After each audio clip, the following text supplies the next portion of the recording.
enjoy this time because if Donald Trump becomes president, I might not be able to come back again. So anyway, I'm going to talk to you about coral snakes today. This is some work that I did while I was at the University of Texas at Arlington. But now I'm at New York University in Abu Dhabi. So the New World is really diverse in venomous species. In previous evolution talks, I talk about New World rattlesnakes, which are only found in the New World, and I talk about the evolution of venom systems. But today I'm going to talk about coral snakes. And coral snakes are really cool. They're especially diverse, and they're also understudied. And there's a lot of species. There's about 83 species of New World coral snakes. They live here in the US. There's one genera in the southwest US, northern Mexico, which is Reyes. We have micros, which is most of the species, about 80 species, and then there's leptomicros, which only lives in South America. So they're highly venomous. You really don't want to get bit by these guys. Another really cool thing, as you can see down here, is that they feed on other snakes, and something that's being studied quite a bit is their aposematic coloration or warning colors.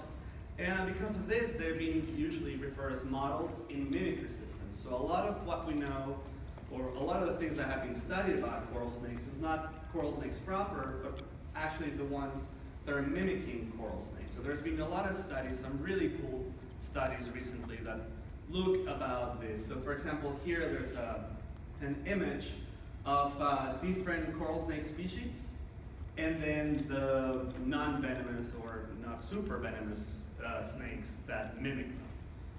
So one thing that has not really been studied is color polymorphism in coral snakes. So for example, the group that I'm going to be talking about today is called diastema.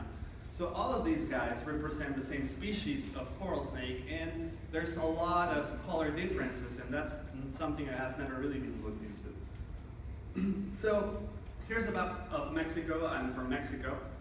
There's a lot of different species of coral snakes that live there.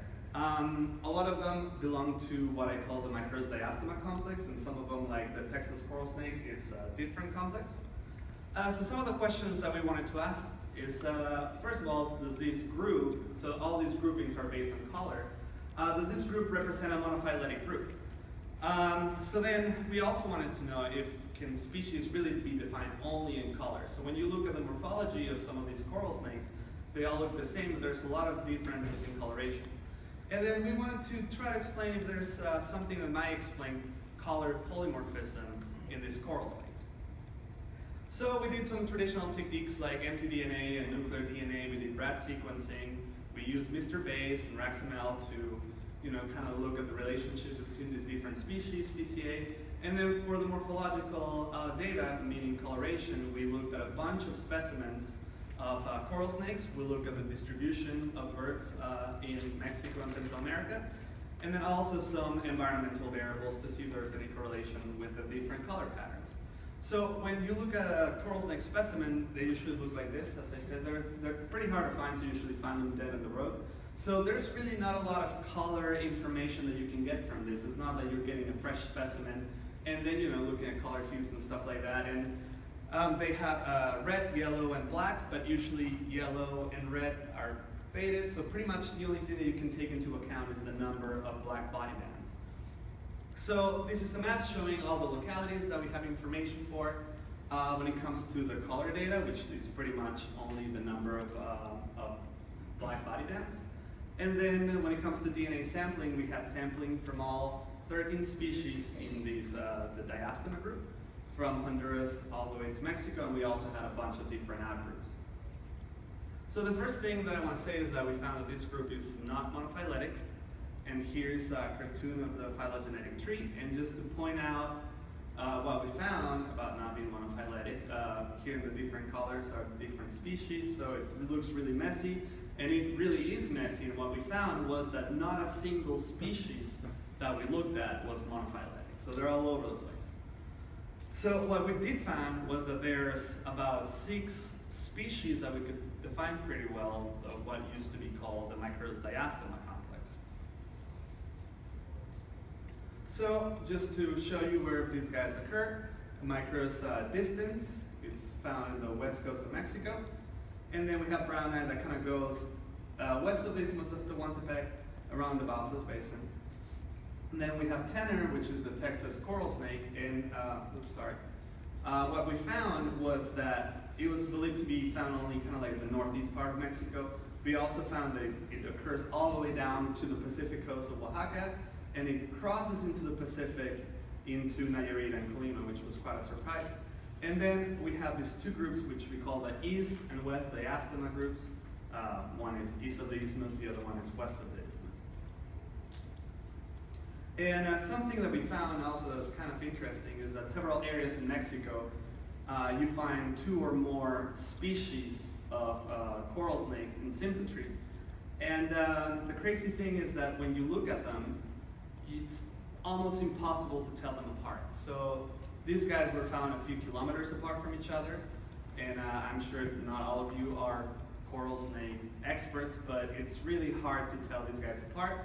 It's a completely different locality, and also they look pretty much the same. So just as a summary, we found some of the distance that were not monophyletic up here, and then a bunch of the outgroups were nested within, and then the east diastema, west diastema, and brown eye were all together. And you can see this is just an example of the wide array of coloration in coral snakes. So what about the SNP data? What did the RADSI data told us? It was pretty much the same. So we found the west diastema, east diastema, brown eye. Distance was really distant from everything else.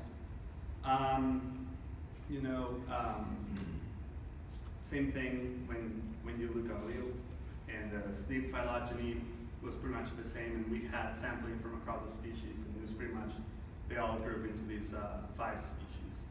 So what about color polymorphism in these guys?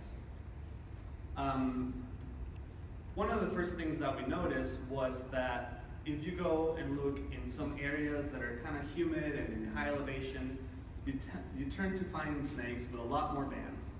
And if you look for them in drier areas, then you see a lot less bands. So we were really interested in this. And here's a more drastic example. I don't know if you guys have been to Cancun or anywhere in the Yucatan, but it kind of looks like this. And it's kind of like a jungle, but it's actually kind of dry.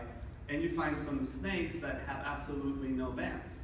And if you go to the highlands of Chiapas or Guatemala, you find guys that have a lot of bands. And these guys are the same species. There's not a lot of difference between these guys. So, well, the first thing that we did was we mapped all of them. So if they have low bands, we give them like a red color, and if they have a lot of bands, we give them a blue color. So you can see that there's kind of like a pattern, down here there's a lot of blues, down here where it's a lot hotter and drier, there's a lot of orange and yellow. So, well, we kind of wanted to test this and see if it was true. So the first thing that we did was we wanted to know if there was something with the amount of predators that were preying on these guys and see if that had anything to do with their coloration.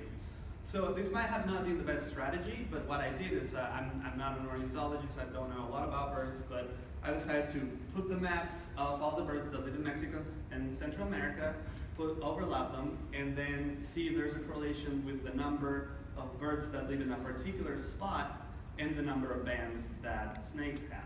And well, that's just birds, but then I also wanted to see birds of prey, the number of birds of prey that live in one locality, and the number of coral snakes. And this took a lot of time, and we found absolutely nothing. So that was kind of disappointing. So if anybody has a better idea on how to do this, or anybody works with birds and want to talk about these, that'll be great. Anyway, so then what we did later on is, we wanted to see if there was a correlation between certain environmental variables and number of body bands. So here's coded the different species. And, the precipitation seemed to be, there seemed to be certain correlation, but when we take phylogeny into account, that kind of disappeared. It's up here. There's still a kind of like slight correlation, but not really that much. The problem is that from those 600 specimens that we have, we didn't have DNA samples for most of them, because all of them are museum specimens. So that was kind of like hard to do. And then I decided to look at something else. So we decided to look at aridity, how dry a place is. So in this case, I decided to do just like a species per species comparison. And then we found that there was actually kind of like a positive correlation, an inverse positive correlation on how dry a place was and how many bands are there in a particular locality. So for example, distance, diastema, and tenor, the less dry a place is, the more bands that those snakes from that locality are going to have. And two of the species, West diastema, there was actually nothing there, and brown eye, there's nothing in there as well. And then when you do this for all of them, then there's a positive correlation. The problem here is that this is based only on museum specimens. So in this case, we did not take phylogeny into account. That's why we took all the species separate. So here's an example. This is different areas in Mexico. You can see that some of them look really alike, some of them look really different. But it really depends on where these snakes are living, the number of body bands that they have. As once again, Yucatan, no bands. Down here, it's really humid, they have a lot of bands. So is there an advantage of having less or more bands in a particular environment? That's something that we really want to look more into and actually do maybe some field tests and stuff like that.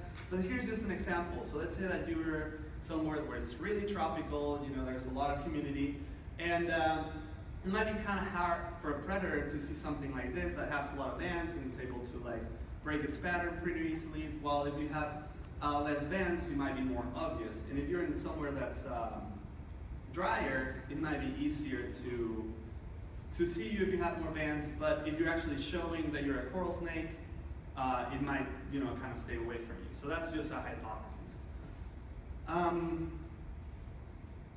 So the current taxonomy of coral snakes in Central America and Mexico is overestimated. So we believe it should be a lot less species than there currently is. Color is definitely not a good indicator in evolutionary relationships and species delimitation. It's been used a lot for species delimitation. So multiple distinct lineages do occur together, and they usually tend to have the same morphology. And also there's something that I didn't show here, but selection and color pattern seems to be very strong.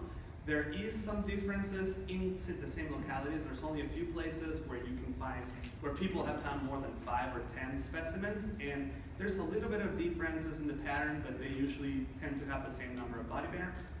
And so another thing we want to look into it is the evidence for mullerian mimicry. So if these coral snakes are actually mimicking each other, or are they converging into the same color pattern just because they're living in the same place. So with that, I want to thank my collaborators, and I think we still have some time for questions. Thank you very much.